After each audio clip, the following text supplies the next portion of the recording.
Recording in progress.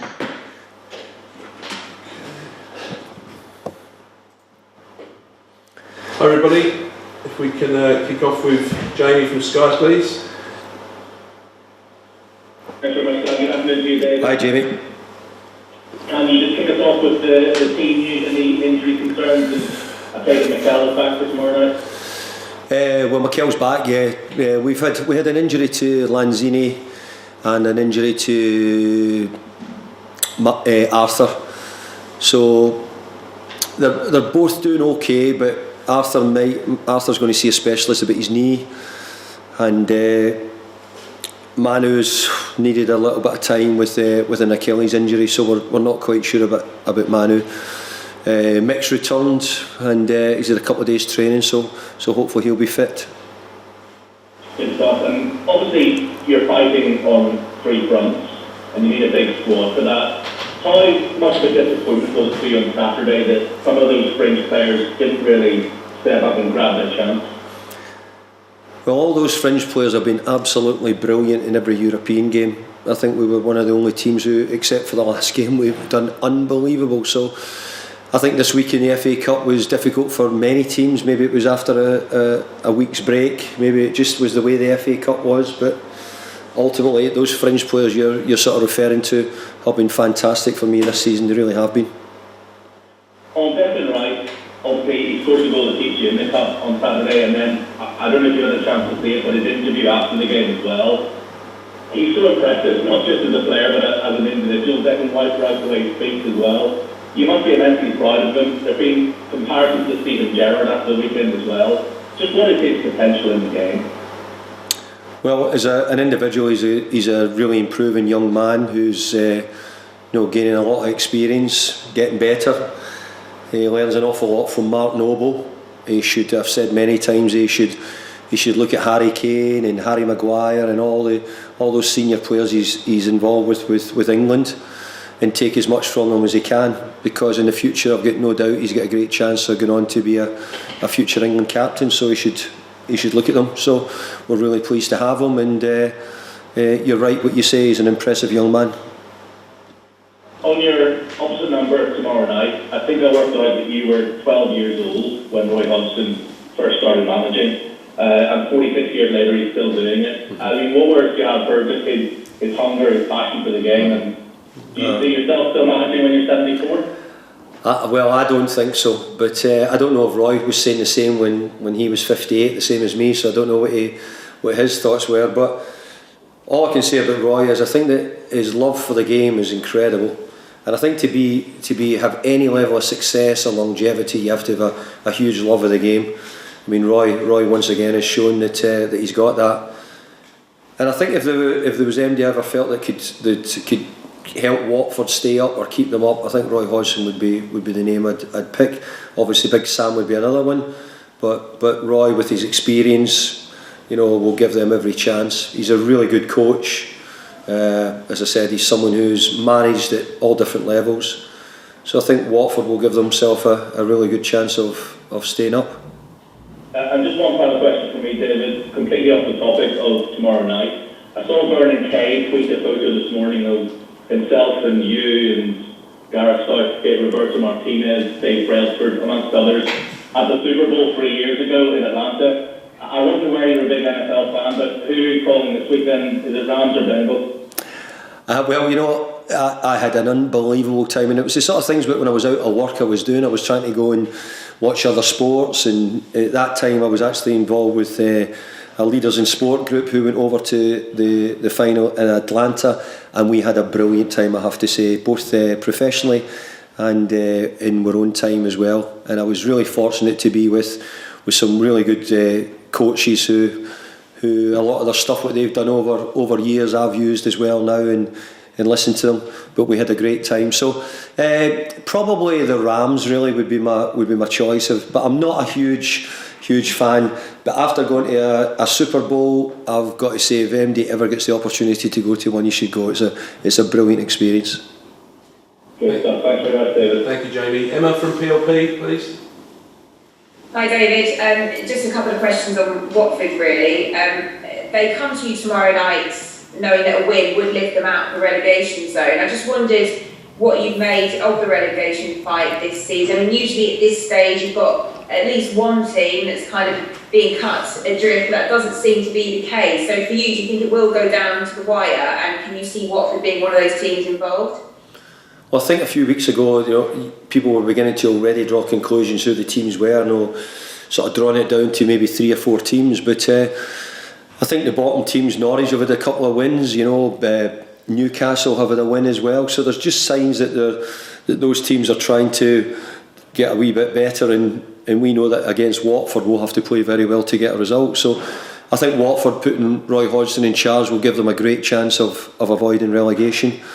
But I've got to say, we were in that position at West Ham a few years ago, and it's a horrible position to be in. It makes it really difficult. Every game becomes how can we get some points? How are we going to get out of this situation? So I've got to say, I'm glad it's not me who's there, but I have been before, and as I said, it's not nice.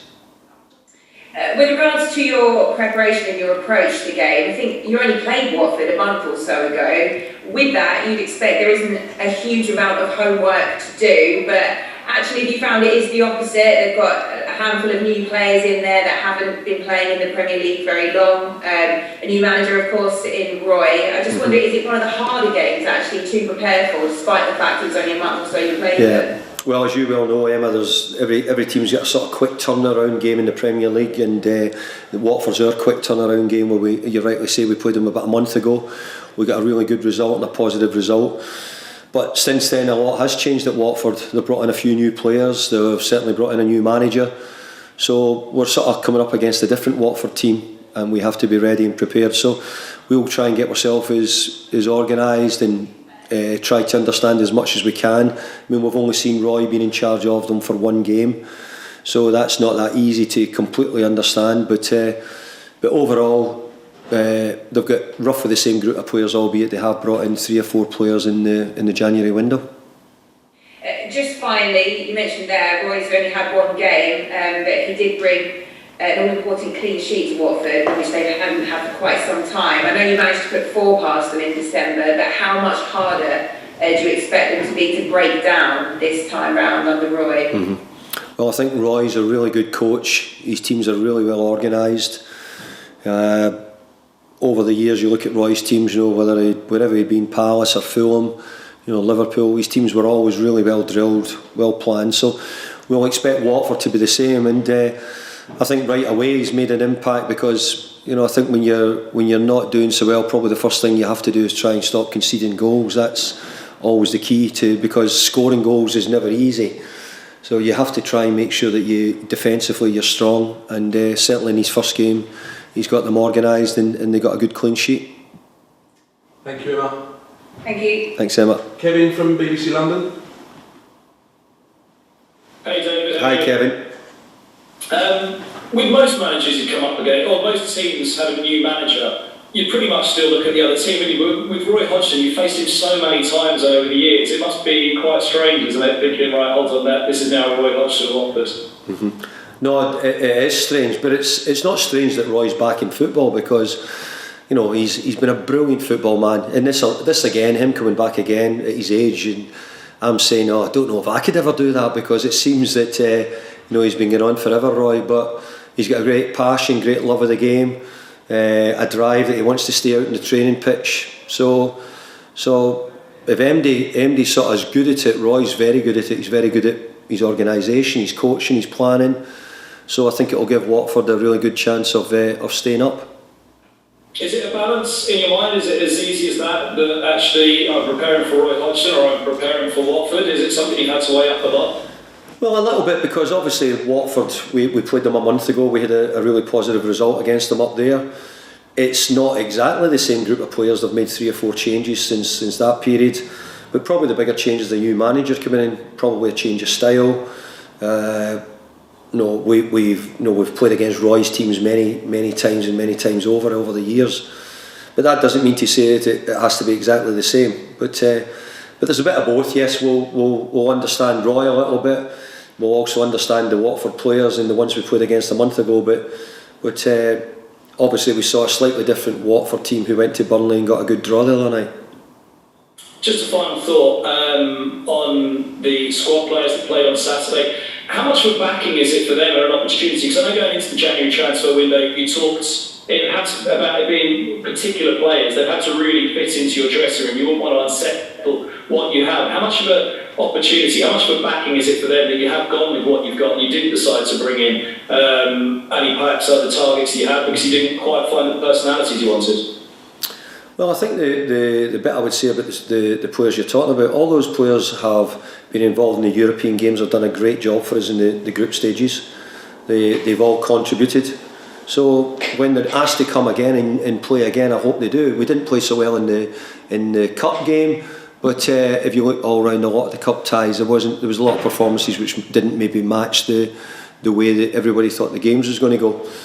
But no, we've got lots of trust in them. You know, they'll be needed in the run-in, and we want them to keep fit, strong, and be ready when their opportunity comes. Thank you, Kevin. Ian from TalkSport. Afternoon, David. How are you? I'm good, thanks. You? It's scary on Saturday, wasn't it? David Moyes got you out of trouble at killing this, and everyone knows that. But you talked about him today as being a future England captain. He's obviously massively important to West Ham, but there's still a lot of people think he might leave in the summer. How much is it going to take to take him away from you? Well, I think I've said everything I have to say about Declan from that point, Moose, because we've spoken enough about him. I've said it, he's a really important player for West Ham. He's someone who we value greatly. You can see what he means to the team, and I don't really have a lot more to say to it, but yeah, he's a really good individual and we're enjoying having him. Would you put him in the category of more than £100 million players though? Well,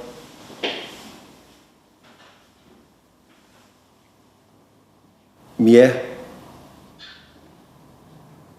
Just interested.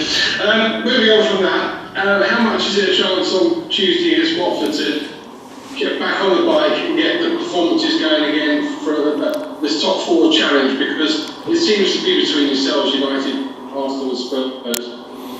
Well, I'm glad that people are talking about West Ham being in a challenge for the top four, because that says something of where we've come to. Even last year we were never talked in those terms. We were talked about, could we make a run for Europe? So I think it shows there's been improvement. I think it shows that we're making some strides.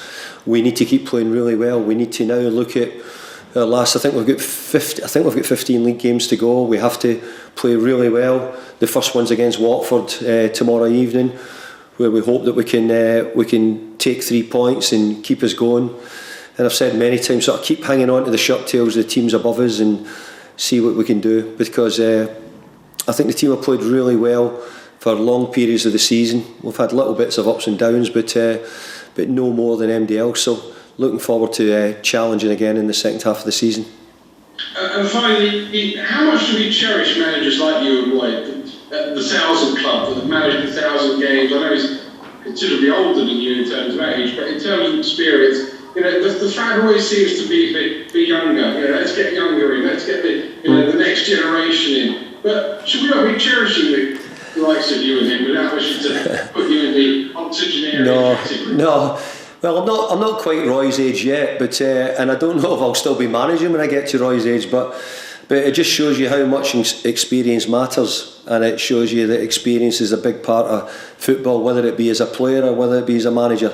There's so many clubs have got very good young players, but they also need experience around them. So lots of clubs have got very good young managers on the up, but there's also some clubs who have very, very good experienced managers, and I would hope that I was in the category of experienced, and Roy's certainly in the category of very good and also very experienced. Good luck tomorrow. Thank you. Thanks, Ian. Okay, our cameras off, please.